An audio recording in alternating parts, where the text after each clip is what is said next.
Okay students, our next heading is the chemical bond. जैसे कि आपको पता है कि हमने एटीपी के मॉलिक्यूलर स्ट्रक्चर में देखा है कि 3 फॉस्फेट के मॉलिक्यूल्स लीनियर चेन में एक दूसरे के साथ कनेक्टेड है। तो इसमें हम देखते हैं कि वो किस बॉन्ड के थ्रू आपस में कनेक्टेड है। Phosphates are connected by the covalent bond. ये जो फॉस्फेट के मॉलिक्यूल्स हैं ये एक दूसरे के साथ कनेक्टेड होते हैं bye the covalent bond. Which covalent bond क्या होता है? डिफरेंट एटम्स जो अपने इलेक्ट्रॉन्स को कंप्लीट करने के लिए या अपने शेल्स को कंप्लीट करने के लिए एक दूसरे के साथ शेयरिंग करते हैं, उस शेयरिंग के थ्रू जो बॉन्ड बनता है उसको हम कोवेलेंट बॉन्ड कहते हैं। लेट्स सपोज इसकी हम एग्जांपल ले सकते हैं कि एक हाइड्रोजन एटम है और उसके पास एक इलेक्ट्रॉन की डेफिशिएंसी है, और दूसरा जो है वो क्लोरीन है और उसके पास भी एक जो है वो इलेक्ट्रॉन की डेफिशिएंसी है।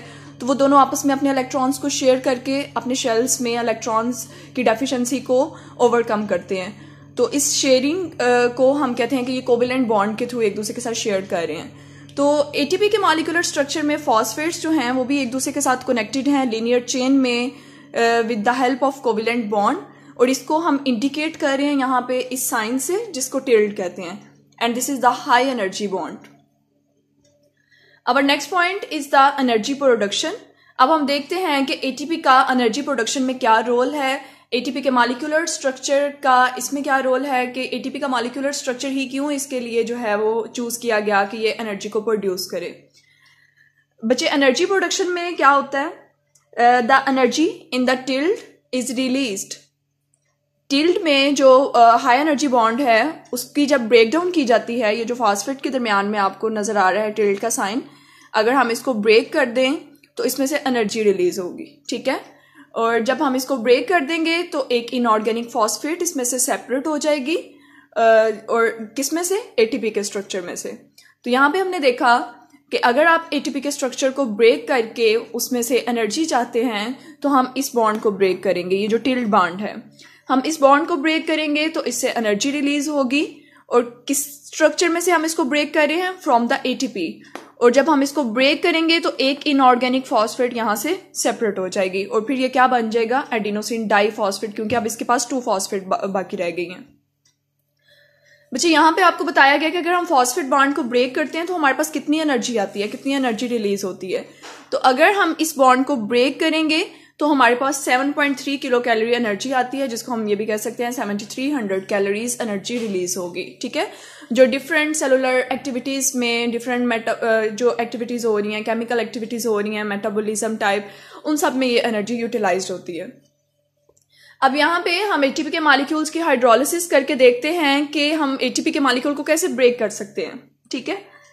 अब यहाँ पे जैसे कि आपको दिखाया गया है कि एटीपी में अगर हम वाटर का एडिशन करते हैं, अब हम इसकी हाइड्रोलिसिस करवाने लगे हैं, ठीक है। इसमें से हम हाइड्रोलिसिस में मतलब होता है कि हम वाटर के मॉलिक्यूल की ब्रेक डाउन करवाएंगे। तो इसमें इस साइड पे जो हमारे पास है वो रिएक्टेंट्स हैं और ये हमारे प्रोडक्ट्स हैं। एटीपी के मॉलिक्यूल्स की जब हम हाइड्रोलिसिस करवाएंगे तो हमारे पास एडीपी आ जाएगा, एडिनोसिन डाइफॉस्फेट, ठीक है। और इसके अलावा एक इनऑर्गेनिक फॉस्फेट आ जाएगी और हमारे पास एनर्जी आएगी 7.3 किलो कैलोरीज, ठीक है। एंड इन सम केसेस अगर हम बात करें तो अगर हम एडीपी के मॉलिक्यूल्स की हाइड्रोलिसिस करवाएं तो हमारे पास एडिनोसिन मोनोफॉस्फेट और एक इनऑर्गेनिक फॉस्फेट रिलीज होगी और एनर्जी रिलीज होगी। तो यहाँ पे आपको दिखाया गया है कि इस एटीपी के मॉलिक्यूल में से अगर हम एक इनऑर्गेनिक फॉस्फेट को सेपरेट कर दें, लेट्स सपोज हम इसको यहाँ से उतार देते हैं, ठीक है, इसको हमने ब्रेक कर दिया, तो अब हमारे पास क्या चीज बचेगी? एडिनोसिन। इसको आपने नहीं देखना। अब हमारे पास क्या बचा? एडिनोसिन डाइफॉस्फेट, क्योंकि अभी 2 फॉस्फेट के मॉलिक्यूल्स हैं, ठीक है। तो ये इस केस में था कि एडिनोसिन डाइफॉस्फेट कैसे बना, इसमें से एक इनऑर्गेनिक फॉस्फेट हमने रिलीज करवा दी और साथ ही एनर्जी रिलीज हुई। इन अनदर केसेस अब एडीपी को हम कैसे एएमपी में कन्वर्ट करते हैं? लेट्स सपोज हमने एक और फॉस्फेट जो है वो इसमें से ब्रेक करवा दी। अब आपने इन दोनों फॉस्फेट्स को नहीं देखना, तो हमारे पास किस चीज का स्ट्रक्चर बचा? Adenosine monophosphate. अब हमारे पास सिर्फ एक फॉस्फेट बची है।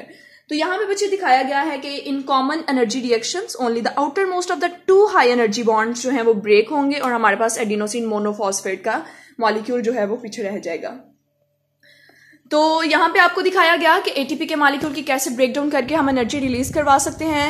एनर्जी रिलीज जो हो रही है वो कितनी एनर्जी हमें हासिल हो रही है उसके टूटने से, next heading is the ATP synthesis. ATP को कैसे बनाया जाता है बच्चे? सेल्स में अगर एटीपी की ब्रेकडाउन हो रही है तो फिर एटीपी की प्रोडक्शन भी हो रही है, जिसमें एनर्जी जो है वो स्टोर होती है फॉर द फ्यूचर यूज।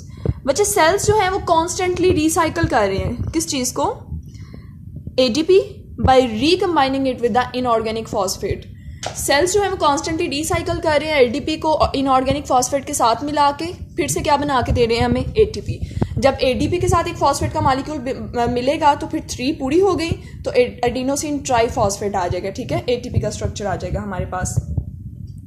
जैसे कि यहाँ पे इक्वेशन में दिखाया गया है कि एडिनोसिन डाइफॉस्फेट जब एक इनऑर्गेनिक फॉस्फेट के साथ मिलती है, इस प्रोसेस में जाहिर है एनर्जी भी लगेगी, और तो ये मिलके क्या बनाते हैं? एटीपी का मॉलिक्यूल हमें बना के देते हैं। अगर आप एटीपी के मॉलिक्यूल को तोड़ते हैं और उसमें से इतनी एनर्जी जो है वो रिलीज करवाते हैं, तो जब आपने एटीपी का मॉलिक्यूल बनाना है तो फिर भी इतनी ही एनर्जी लगेगी एटीपी के मॉलिक्यूल को बनाने के लिए। Now move towards the summary.